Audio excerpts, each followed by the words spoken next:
بسم اللہ الرحمن الرحیم۔ السلام علیکم۔ مسلم لیگ نون پیپلز پارٹی کو جس انداز میں اتحادی بنا کر اقتدار دیا گیا ہے، اب اس کے دن گنے جا چکے ہیں۔ موجودہ نظام مکمل طور پر فیل ہو گیا ہے۔ اسٹیبلشمنٹ کی عام شخصیات اس حوالے سے کس نتیجے پر پہنچی ہے؟ ایک انتہائی عام اجلاس ہوا ہے اور اس اجلاس کی جو کہانی سامنے آئی ہے اس معاملے پر آگے ایک بڑا پھڈا نظر آ رہا ہے۔ عمران خان کی کیا رہائی ممکن ہوگی، اور اس کے ساتھ ہی field marshal general Asim Munir کی ایک انتہائی عام سٹیٹمنٹ سامنے آئی ہے، وہ بھی آپ کے سامنے رکھنی ہے۔ اور موجودہ تناظر کے اندر جو بات ہم مسلسل آپ سے کرتے آ رہے ہیں پچھلے چند ماہ سے، کہ جس طریقے سے یہ نظام ملک کا چلایا جا رہا ہے، الٹیمیٹلی یہ کلیپس ہونے جا رہا ہے، اور اب اس حقیقت کا باقاعدہ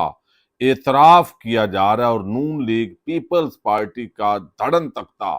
قریب دکھائی دے رہا ہے۔ بہت ہی عام اور بڑی خبر ہے، تفصیل آپ کے سامنے رکھنی ہے۔ امید ہے ویڈیو آپ سماعت کریں گے اور ہمیشہ کی طرح اپنے قیمتی فیڈ بیک سے ضرور آگاہ کریں گے۔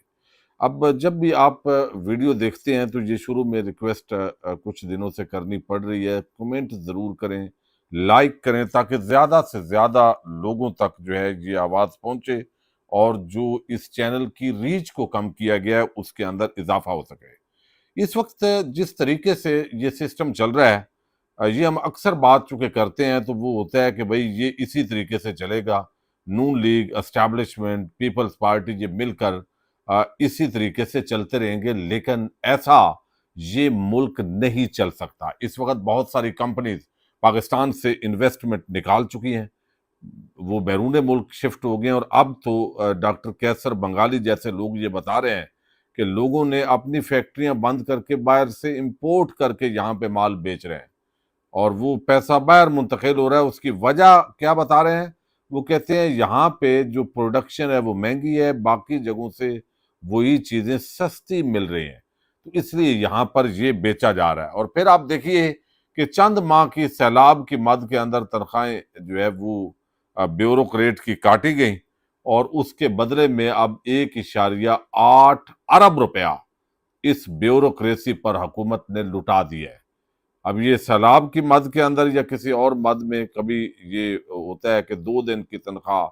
1 دن کی تنخواہ کاٹ دیں، تو اب وہ جو ہے اس وقت مہنگے پڑ رہے ہیں، اور کوئی پوچھنے والا نہیں، کوئی بتانے والا نہیں، یعنی سیاستدان، بیوروکریٹ مل کے کھاؤ، یہ ایک پالیسی واضح طور پر دکھائی دے رہی ہے۔ پچھلے چند ماہ کے اندر آپ نے دیکھا کہ میاں عامر محمود، ڈاکٹر عبد الرحمان اور کچھ لوگ وہ ایکٹیو ہوئے، اور انہوں نے ایک نشستوں کا سلسلہ شروع کیا تھا، اور وہ یہ معاملہ تھا کہ صوبے زیادہ ہونے چاہیے، لوکل باڈیز کے انتخابات ہونے چاہیے، نیچے جو پاور ہے وہ جانی چاہیے، تاکہ لوگوں کی دہلیز پر ان کے مسائل حل ہوں۔ اور وہ بھی یہ بات بتاتے رہے اور یہ کرتے رہے کہ یہ بنیادی طور پر جو ہمارے صوبے ہیں اب وہ بڑے کم ہیں، اگر یہ کم رہیں گے تو معاملات درست نہیں چل سکتے۔ تو اس وقت سمجھا گیا کہ شاید ان کو کسی نے لانچ کیا ہے۔ تو یہ ویسے تو پرانا آئیڈیا ہے، یہ 2012 کے اندر مجھے یاد ہے ڈاکٹر طاہر القادری اس پہ تسلسل کے ساتھ بات کرتے رہے ہیں، پھر لانگ مارچ انہوں نے کیے، اس کے اندر بھی وہ یہ حل تجویز کرتے رہے، لیکن بہرحال اس معاملے پہ سیاسی جماعتیں رکاوٹ ہے، آئین کے اندر ترمیم درکار ہے، اور وہ ترمیم کرنے کے لیے تیار نہیں ہے۔ اور موجودہ جو سسٹم ہے، آگے چل کر ہم بات کرتے ہیں، اگر اسی طریقے سے تو رہا ہے تو اگر آپ صوبے بنا بھی دیں تو کیا نظام بدل سکتا ہے؟ لیکن اس وقت ایک بہت ہی عام خبر ہے جو بنیادی طور پر جس کے گرد یہ ساری بات گھوم رہی ہے، اسٹیبلشمنٹ کی ایک عام شخصیت کی نشست ہوئی ہے، اور یہ بھی کالے چینل یعنی وہ آزاد جو اردو ہے اس نے رپورٹ کیا ہے، اور جب تک یہ ویڈیو پبلک ہوگی کئی صحافی اس کو رپورٹ کر چکے ہوں گے، بہت سے جرنلسٹ، بزنس سے ریلیٹڈ کچھ عام لوگوں کو بلایا گیا ہے، اور مختلف مواقع پہ یہ باتیں ہوتی رہی ہیں، یہ ذرائع دعویٰ کر رہے ہیں، اور اب یہ خبر جو ہے وہ دی گئی ہے۔ میں آپ کے سامنے خبر رکھ دیتا ہوں تو آپ آگے سے اندازہ کر لیں کہ نون لیگ پیپلز پارٹی اور یہ جو کچھ چل رہا ہے، یعنی آپ نے عمران خان سے حکومت لے لی، عدم اعتماد، پھر سندھ کی منڈی لگی، اور آج فضل الرحمان کی پارٹی کہتی ہے کہ نون لیگ پیپلز پارٹی نے مولانا صاحب کو گمراہ کیا یا قائل کر لیا اور یہ ہوا۔ تو کیا مولانا کو نہیں پتا تھا کہ سندھ ہاؤس کے اندر جو منڈی لگ رہی ہے یہ حلال ہے یا حرام ہے؟ تو یہ اس وقت یہ باتیں کرنے والی تھی، لیکن بہرحال وہ استعمال ہوئے، اس کو وہ تسلیم کر رہے ہیں۔ اب دوسری جو بات ہے کہ بھئی آپ آئے، معیشت ہم نے ٹھیک کرنی ہے، ملک ڈیفالٹ کا ایک جعلی بیانیہ گھڑا گیا عمران خان کی حکومت کے خلاف، جب اس ملک کا کسان کپاس، گنا، چاول، ہر چیز گندم سمیت اس کو مناسب ریٹ مل رہا تھا، جب ملک کے اندر پروڈکشن بڑھ رہی تھی، کارخانے لگنا شروع ہو گئے تھے، جب فیصل آباد کی ملوں کو اور گجرانوالہ اور ہر جگہ پہ ان کو لیبر شارٹیج کا سامنا تھا، اور دنیا کے اندر ایکسپورٹ پاکستان کی بڑھ رہی تھی، بنگلہ دیش کو چھوڑ کر پاکستان کے اندر انڈسٹری شفٹ ہونے کی باتیں ہو رہی تھی، جی ڈی پی گروتھ 6% پر تھی، تو اس وقت ایک جعلی بیانیہ گھڑا گیا کہ ملک تو ڈیفالٹ ہو رہا ہے، ملک تو یہ ہو رہا ہے، ملک کو وہ ہو رہا ہے، حالانکہ وہ پچھلا جو آئی ایم ایف کے آپ نے قرضے لیے ہوئے تھے یا ڈومیسٹک قرضے تھے، وہ بھی اچھے طریقے سے اتارے جا رہے تھے، چونکہ عمران خان برداشت نہیں ہو رہا تھا، ہٹانے کے لیے جعلی بیانیے صحافیوں کو دیے گئے اور جعلی صحافی اس بیانیے پہ لگ گئے۔ جب سے یہ عدم اعتماد کامیاب ہوئی اور موجودہ کھاؤ قبائل پاکستان پر قابض ہوئے ہیں، اس وقت سے آج تک آپ مہنگائی دیکھ لیں، آپ ہر طبقے کو دیکھ لیں، وہ اس وقت رو رہا ہے، ٹیچر، ڈاکٹر، کسان، کوئی بھی طبقہ آپ اٹھا لیں وہ رو رہا ہے، مہنگائی، بے روزگاری اور جینا دوبر کر دیا ہے۔ باقی سیاستدان اور بیوروکریٹ مل کے کھا رہے ہیں، یعنی ادھر سے وہ کہتے ہیں تمہاری تنخواہ وفاق والوں کی بڑھ گئی، تمہاری تنخواہیں بڑھ گئی، چونکہ مل کے ایک دوسرے کا کچا چٹانہ کھول دیں، تو یہ ہو رہا ہے۔ اب یہ بات اسٹیبلشمنٹ بھی تسلیم کر گئی ہے کہ یہ نظام نہیں چل سکتا، یعنی جس طریقے سے، اور یہی وجہ ہے کہ پیپلز پارٹی کا کوئی جج، کل یہ بات ہو رہی تھی، اپوائنٹ نہیں ہوا، تو وہ پیپلز پارٹی چونکہ آگے 28ویں ترمیم اور پھر صوبوں کے جو زیادہ صوبے بنانے کا معاملہ ہے، اس کے اندر پیپلز پارٹی خوش نہیں ہے، اور شاید ان کو ماننا پڑے گا۔ اور اب یہ بتا رہے ہیں جناب کہ ملک کی موجودہ سیکیورٹی حالات، یہ خبر ہے آزاد ڈیجیٹل کی، کہ ملک کے موجودہ سیکیورٹی حالات اور درپیش چیلنجز پر غور کے لیے ہونے والی ایک عام سیکیورٹی بیٹھک میں اس بات پر زور دیا گیا ہے کہ پاکستان کو پرامن، مستحکم اور خوشحال بنانے کے لیے فرسودہ انتظامی نظام کا مکمل ری سیٹ وقت کی عام ضرورت ہے۔ یعنی یہ موجودہ جو سسٹم چل رہا ہے انتظامی، یعنی تو یہ درست نہیں ہے۔ مطلب کیا ہے کہ یہ فرسودہ نظام مکمل ری سیٹ کرنے کی ضرورت ہے۔ اب ذرائع بتا رہے ہیں جی کہ اجلاس میں شرکاء کا کہنا تھا کہ کئی دہائیوں سے رائج انتظامی ڈھانچہ موجودہ تقاضوں سے ہم آہنگ نہیں رہا، جس کے باعث گورننس، عوامی خدمات کی فراہمی اور سیکیورٹی امور میں مختلف مشکلات کا سامنا ہے۔ اب ہوا کیا؟ ایس آئی ایف سی بنائی گئی، بتایا گیا $100 ارب آئے گا، $30 ارب you a E they they God, 25 Saudi Arab they they God, China اتنا دے دے گا۔ وہ سارے کڑچھے، چمچے، ٹاؤٹ، ان کے آپ بیانات نکالیں، وہ اس وقت وہ ڈنڈورے پیٹ رہے تھے۔ تو کتنی انویسٹمنٹ آئی ہے؟ کیوں نہیں آئی؟ کیوں نہیں آ رہی؟ یہ بڑے عام سوالات ہیں۔ اب آگے وہ کہتے ہیں کہ یہ جو سیکیورٹی ذرائع ہیں یہ بیٹھے ہیں، ذرائع کے مطابق بیٹھک کے شرکاء نے اس بات پر اتفاق کیا ہے کہ موجودہ انتظامی نظام کو مؤثر انداز میں ری سیٹ کرنے کا قابل عمل حل نئے صوبوں کا قیام ہے۔ نئے صوبے بنانے پڑیں گے تاکہ انتظامی امور کو زیادہ مؤثر، شفاف اور عوام کے قریب بنایا جا سکے۔ ذرائع بتا رہے ہیں، سیکیورٹی ذرائع کا کہنا ہے، سیکیورٹی ذرائع سے کیا مراد ہے آپ کو علم ہے؟ سیکیورٹی ذرائع کا کہنا ہے کہ اجلاس میں اس بات پر بھی زور دیا گیا کہ ملک کے موجودہ مسائل اور مستقبل کے سیکیورٹی چیلنجز سے نمٹنے کے لیے انتظامی اصلاحات ناگزیر ہیں،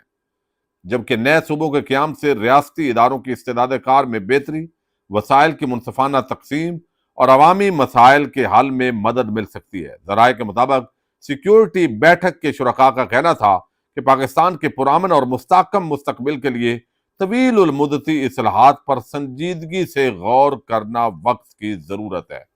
اب یہ سیکیورٹی ذرائع یا اسٹیبلشمنٹ یا جو بھی عنوان دیں، آزاد اردو نے یہ خبر دی ہے سب سے پہلے، باقی تو اب سب دینا شروع ہو گئے ہیں۔ اب مطلب یہ ہے کہ اسٹیبلشمنٹ یا طاقتور یا جو بھی عنوان دے دیں، انہوں نے کہا ہے یہ جو انتظامی، یہ جو سٹرکچر، یہ جو نظام ہے، یہ ڈلیور کرنے میں ناکام ہو گیا ہے، یعنی یہ بات اس میں تسلیم کی گئی ہے، اور اس کا حال انہوں نے تجویز کیا ہے کہ صوبے زیادہ کر دیں، اور پھر کچھ بیوروکریسی میں اور نظام کے اندر اصلاحات ضرورت ہے، پھر عوام جو ہے اس کو جو ہے وہ یہ ڈلیوری ہوگی۔ اب یہ ان کا خیال ہے، میرا خیال ہے یہ بات مناسب نہیں ہوگی۔ آپ صوبے بے شک 50 بنا دیں، کوئی فائدہ نہیں ہوگا۔ فائدہ تب ہوگا جب آئین پاکستان پر اس کی روح کے مطابق عمل درآمد کیا جائے گا۔ صوبے زیادہ ہونے چاہیے، لوکل باڈیز کے فری اینڈ فیئر الیکشن ہونے چاہیے، نیچے جو مسائل ہیں وہ حل ہوں لوگوں کے، اور پھر جو ہے کرپشن، چور بازاری، ڈکیٹی پر سخت گرفت کا نظام ہونا چاہیے۔ لیکن یہ نظام کیسے قائم ہو سکتا ہے جب پسندیدہ پارٹیاں اپنی مرضی کے ججز اپوائنٹ عدالتوں کے اندر کر رہی ہوں؟ 26ویں اور 27ویں آئینی ترامیم کے بعد جب عدالتوں سے انصاف ناپید ہو جائے اور خود ہی عدالتوں کو اور انصاف کو جکڑ دیا گیا ہو، تو پھر تو نیت پر بھی شک ہوتا ہے کہ واقعی کوئی اصلاحات چاہتا ہے اس ملک کے اندر۔ ججوں کو کنٹرول کرنا ہے، اپنے جج بھرتی کرنے ہیں، جہاں سے انصاف ملنا ہے شہریوں کو، وہ تو دروازہ ہی بند کر دیا ہے۔ پھر پولیٹیکل وکٹمائزیشن ہے، مخالف اپوزیشن کو کچل دینا ہے، ان کی آواز پی ٹی وی پہ نہیں چل سکتی، تنقید جو کرے اس پر این سی سی آئی اے اور دیگر اداروں کو چڑھا دینا ہے کہ آپ ان کے بینک اکاؤنٹ بند کریں، یہ بولتے کیوں ہیں، آوازیں آپ آزادی اظہار رائے آپ بند کر رہے ہیں۔ چادر چار دیواریوں کے تقدس جب پامال ہوں گے، خوف کی فضا ہوگی، تو نہ انویسٹمنٹ نہ سسٹم کہاں رہ گیا؟ جب پولیس، پٹواری سارے مل کے ان کو پتہ ہے کہ یہ سب ہمارے جوتے کی نوک پہ ہے، تو بھئی سسٹم کے لیے تو قربانی دینی پڑے گی۔ پہلے ہمارے وہ جو طاقتور ادارے ہیں ان کو قربانی دینی پڑے گی، پھر نون لیگ پیپلز پارٹی جہاں بھی کوئی کرپٹ ہو، وہ زرداری ہو، وہ نواز شریف ہو، وہ شہباز شریف ہو، مریم نواز سے اشتہارات کتنے اس نے خرچ کیے ہیں پنجاب کے اندر، اس کا حساب کوئی نہیں لے سکتا۔ جہاں احتساب ہی نہ ہو وہاں صوبے آپ 100 بھی بنا دیں، کوئی بہتری نہیں آنی۔ اب یہ ہے، اب کیا اس طرح نظام کی تبدیلی اور کوئی چیزیں اگر ہوتی ہے تو کیا عمران خان کی رہائی ہوگی؟ تو اس کے اندر موجودہ نظام یا موجودہ لیڈرشپ جب تک ہے، عمران خان کی رہائی پاسبل نہیں نظر آ رہی، اور عمران خان چونکہ ڈیل کریں گے نہیں، تو ڈیل کے بغیر یہ ابھی تک اس کی کوئی امید نہیں ہے، یا پھر لاکھوں لوگ سڑکوں پہ نکلیں اور اتنا بڑا احتجاج ہو کہ یہ سسٹم ویسے ہی زبردست ہو جائے۔ لیکن یہ بات بہرحال سوچ لی گئی ہے کہ نون لیگ پیپلز پارٹی یا یہ جو ہیں، یہ جو ہم نے ایک رتن اکٹھے کیے ہیں، یہ ان کے ہوتے ہوئے نہ عوام کی نفرت کم ہو سکتی ہے، نہ یہ ڈلیور کر سکتے ہیں، اور نہ ہی یہ جو ہے وہ عوام کے اندر سے کوئی حمایت ہے ان کی، اور نہ عوام کو ان کا کوئی فائدہ ہے۔ الٹا چوری، ڈکیٹی، کرپشن، چور بازاری، اس کے اندر اضافہ ہونا ہے۔ اس سے یہ سمجھ آ رہی ہے، اور اب پیپلز پارٹی اس میں رکاوٹ ہوگی، کتنی رکاوٹ ہوتی ہے یہ بات اب سمجھنے والی ہے، لیکن یہ کہا گیا یہ فرسودہ نظام نہیں چل سکتا، یہ ناکام ہے۔ اچھا، اب جو ہے وہ بلوچستان کی ایک ورکشاپ تھی، اور اس کے اندر جو ہے وہ فیلڈ مارشل عاصم منیر صاحب نے گفتگو کی ہے۔ اب یہ گفتگو جو ہے یہ بڑی عام ہے، یہ بھی آپ کے سامنے رکھنی ضروری ہے۔ اب اس کے اندر کہا گیا، آئی ایس پی آر کی طرف سے سٹیٹمنٹ جاری ہو گئی ہے، چونکہ ویڈیو لمبی ہو گئی ہے، تو کہا گیا ہے کہ فیلڈ مارشل سید عاصم منیر نشان امتیاز ملٹری ہلال جرت